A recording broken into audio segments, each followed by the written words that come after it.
In 1882, Father Michael McGivney began the Knights of Columbus in support of charitable works, helping our fellow men and women in their needs and in support of the church. In recent years, the Knights of Columbus here in the Missouri jurisdiction thought about how to expand our services and at the same time not require there to be 2 or 3 Tootsie Roll Dries. The answer to that question is the new Knights Legacies Perpetual Funds. Together through contributions through our councils, not only the income from the corpus is spent. Missouri Knights have approximately $2.2 billion of outstanding life insurance. If some of our brother Knights could make a partial contribution, we can do so much more. In 2012, we received our very first ultrasound, and the Meet Life campaign was hugely instrumental in that.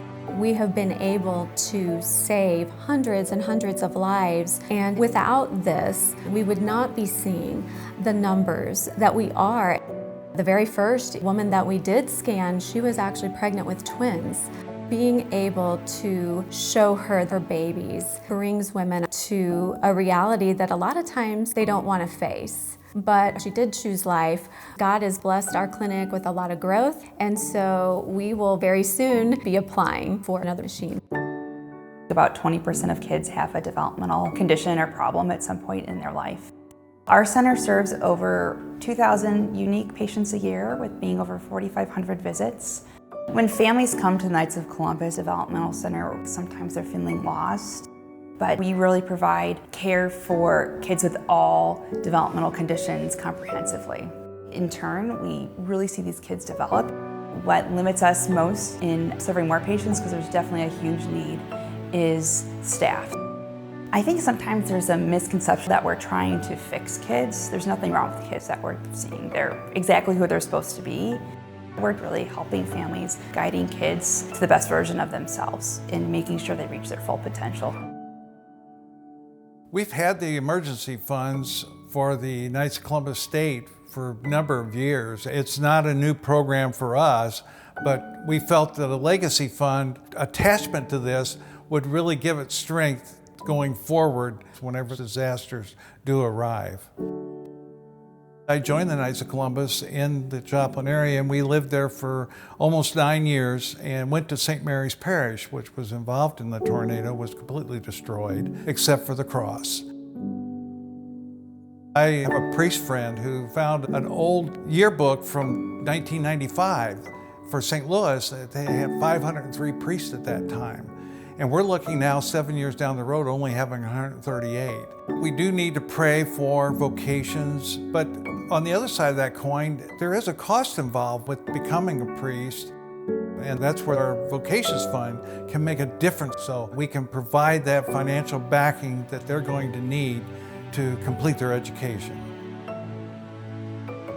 In 2014, Jared was invited by Special Olympics to present at the United Nations, but he came back from that and asked us as a family, how could he get back to Special Olympics? At that time, they were doing the capital campaign to develop the Training for Life campus. So he began making jams, selling it at the farmer's market, and donating 100% of everything he sold to Special Olympics.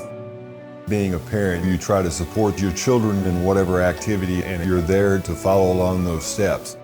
We're all faced by challenges at different times, and praise God, the blessing that we've received through our involvement with Special Olympics is giving Jared the opportunity to do what he is a natural at, which is to help people and assist people. It's not just sports. And when you provide opportunity, then they can dream dreams. Who would have imagined when Jared began Special Olympics as a 9-year-old that he would have a small business of his own one day? I'm giving back to Special Olympics, and I cook the jellies because God is walking through me, and this is my dream come true. Everything that we do is going to lead into this perpetual fund. I think about the unborn. Who's going to take care of them? The special needs children, who's going to take care of them? Disaster can strike at any time. We have to take care of one another. And where would we be without the spiritual guidance of our priest? We want to do more. We want to do the best we can. And a legacy is the way to carry on. So we need to be there to extend our hands and to help as Jesus would want us to do.